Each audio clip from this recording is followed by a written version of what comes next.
Hello students, आज हम लोग वर्णिका में पार्ट 3 पढ़ेंगे माँ। जैसा कि हम लोग शुरू में ही इस बात को लेकर इस वर्णिका में हम लोग समझे कि यह पांचों कहानियाँ जो यहाँ संकलित हैं यह सभी माँ को केंद्र में रख के लिखी गई हैं। यह कहानी भी एक माँ को ही समर्पित है। इसके कहानीकार है ईश्वर पेटलीकर। ईश्वर पेटलीकर गुजराती के लोकप्रिय कथाकार हैं। इस कहानी में एक पागल लड़की है जिसका नाम है मंगू, और मंगू जन्म से ही पागल है। घर में मंगू के अतिरिक्त 2 और भाई और एक बहन थे, लेकिन मंगू के पागलपन के कारण मंगू की माँ अपने अन्य संतानों से जितनी उसका लगाव नहीं था, प्रेम नहीं था, उससे अधिक प्रेम मंगू से ही करती थी। और उसे लगता था कि मैं माँ होकर सेवा नहीं कर सकती तो अस्पताल वालों को भला क्या पड़ी है। घर के लोग चाहते थे कि उस 12 साल की पागल लड़की को किसी पागलों के अस्पताल में भर्ती करा दिया जाए, जहां उसे थोड़ा बहुत इस बात के लिए ट्रेनिंग दी जाए कि अपना पेशाब पैखाना भी कर सके। लेकिन माँ का था कि जो मैं नहीं कर सकती वह भला अस्पताल वाले क्या करेंगे। उसकी उस सेवा भावना को देखकर उनके आस पड़ोस के लोग, रिश्ते नाते संबंधी यही सोचा करते कि एक पागल पुत्री को एक माँ ही पाल सकती है, दूसरे के घर में रहती तो कब की भूखी प्यासी मर गई होती। उस पागल पुत्री के सेवा में अपने 3 संतानों को, यहाँ तक कि छुट्टियों में जब सभी घर आते तो पोते पोतियों से उसका घर भर जाता, लेकिन उसके बावजूद उनको इस बात मंगू की सेवा से ही उनको अवकाश नहीं मिलता कि वह बाकी पोते पोतियों के साथ थोड़ा समय बिता पाती। बेटों को तो अच्छा नहीं लगता था, फिर भी वे कुछ बोलते नहीं थे, लेकिन पुत्र वधुएं अंदर ही अंदर इस बात से नाराज़ थीं और उनको लगता था कि माँ जी हमारे बच्चों पर कोई ध्यान नहीं देती हैं, और इस कारण वे समय समय पर उलाहना भी देती थी। एक बार मंगू की बड़ी बहन जब ससुराल से आई तो उसने अपने माँ को समझाया कि इसको पागलों के अस्पताल में भर्ती करवाने पर थोड़ा सा तो यह ज़रूर इसमें आदतों में इसकी सुधार आ जाएगी और यह अपनी देखभाल खुद करेगी।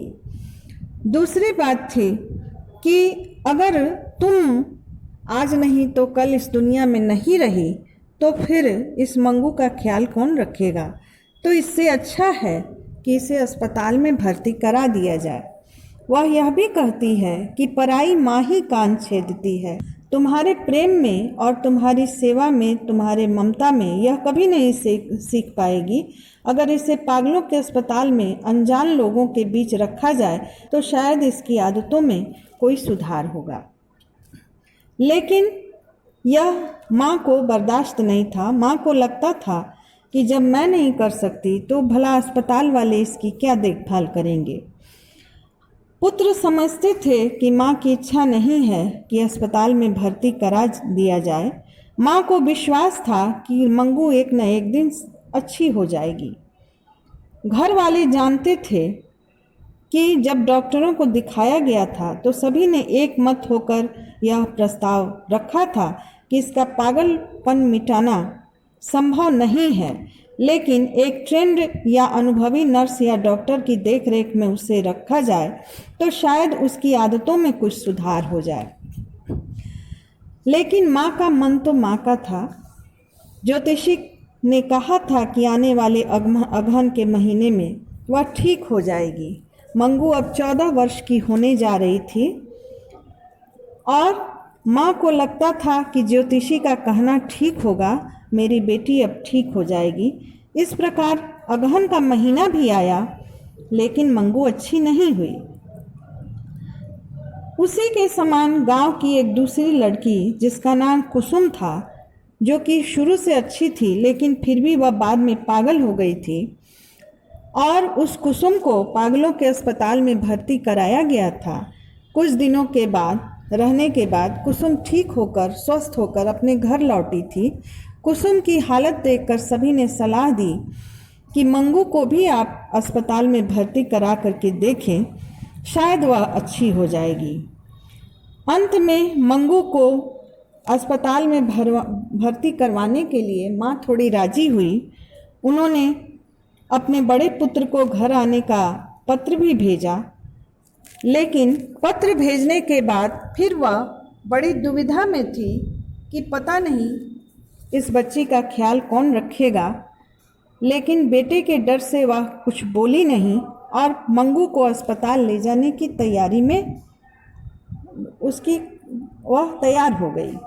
इसके साथ साथ वह अस्पताल जाने के लिए बहुत उत्सुक नहीं थी, लेकिन उसको अपने परिवार वालों का डर था कि अगर वह अपना निश्चय बदलती है तो परिवार के लोग उस पर भला बुरा कहेंगे या उसके निर्णय से खुश नहीं होंगे। अंत में उसको मजबूरीवश विवशतावश उस लड़की को लेकर अस्पताल जाने के लिए राजी होना पड़ा। उसका मन अंदर ही अंदर बहुत व्यथित हो गया कि अब वो पुत्री का दुनिया में कोई नहीं, अगर सगी माँ भी नहीं हुई तो दूसरा कौन होगा। यह सारे विचार उस माँ के मन मस्तिष्क में बार बार उमड़ घुमड़ रहे थे, लेकिन लोगों के परिवार वालों के दबाव पर वह आगे बढ़ने को उत्सुक हुई।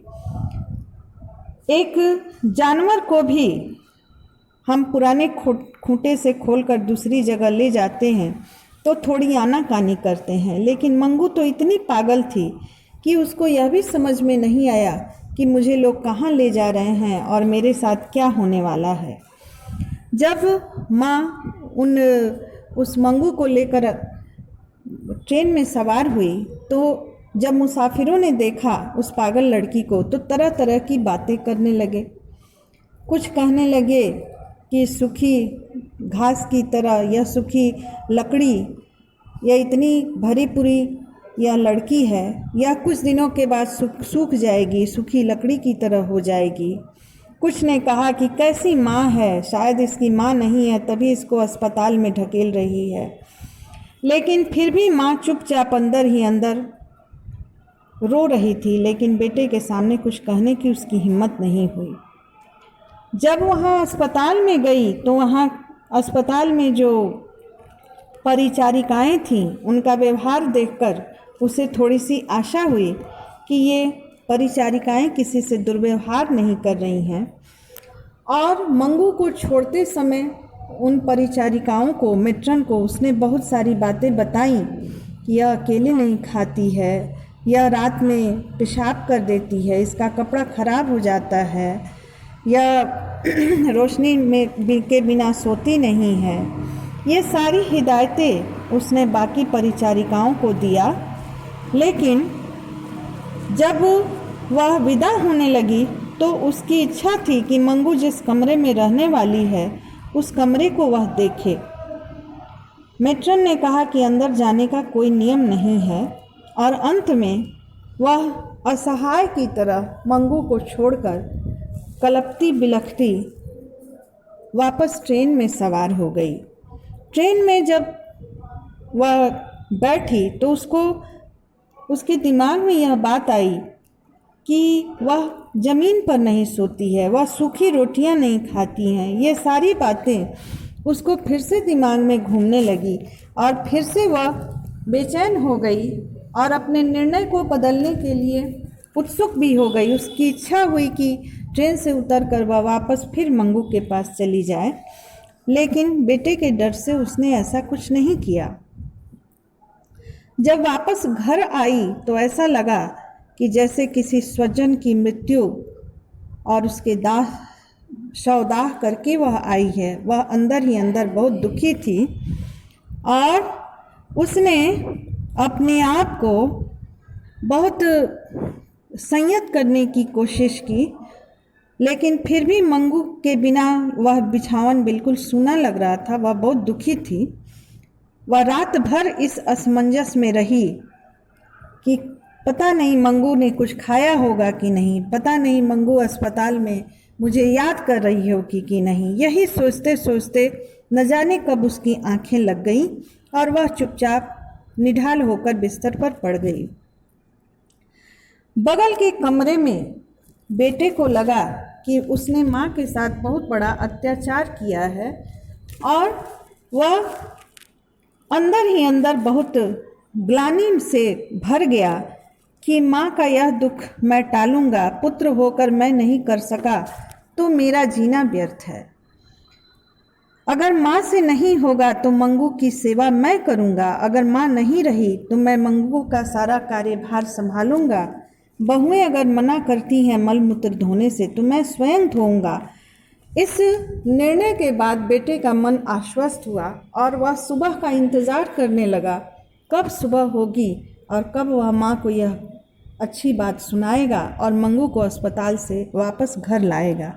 लेकिन जब सुबह उसकी आँख खुली सभी घर वालों की, तो माँ ऐसे चिल्लाने लगी बेवजह, दौड़ो रे दौड़ो, मेरी मंगू को मार डाला। सभी उछलकर जब आए वापस उनके पास तो देखा कि जिस तरह मंगू पागल हो गई थी उसी तरह मंगू की माँ भी पागल हो गई थी और माँ जी मंगू की श्रेणी में शामिल हो गई थी। तो इस तरह यह कहानी बहुत मार्मिक है, बहुत दुखांत है इस कहानी का। और एक पागल लड़की और उस पागल लड़की की माँ के अंदर का जो दर्द है इस कहानी की पंक्तियों में हमें झकझोर कर रख देता है। तो इस पाठ के प्रश्नों को बना लोगे, जिन पंक्तियों में परेशानी होगी उसको रेखांकित करके पूछ लोगे। ठीक है, धन्यवाद बच्चों।